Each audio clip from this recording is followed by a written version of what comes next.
Hi, everybody. My name is Cannon Hickman, and I'm a certified financial planner and wealth manager here at Equity Concepts.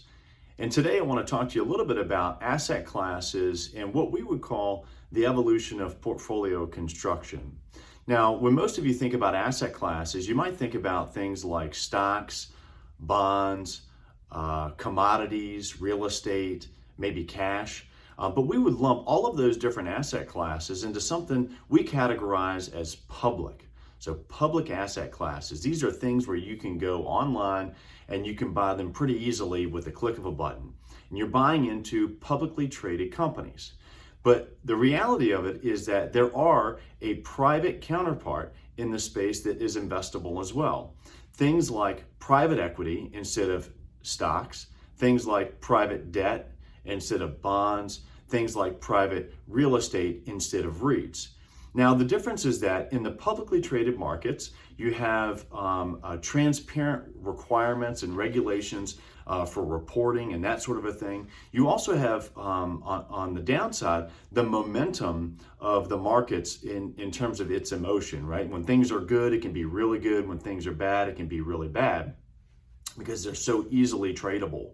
In the private space, you have a different set of risks, right? A lot of times they'll be less liquid. You can't buy and sell them every single day. You're buying into private companies that don't have the same transparency requirements, but they also don't have the same type of emotional movement or momentum that a lot of the public markets do because they're fundamentally driven and fundamental valuations. So we call all of those asset classes private assets. So we've got the public assets, we've got the private assets, and then the last category we wanted to talk about is something that we call protection.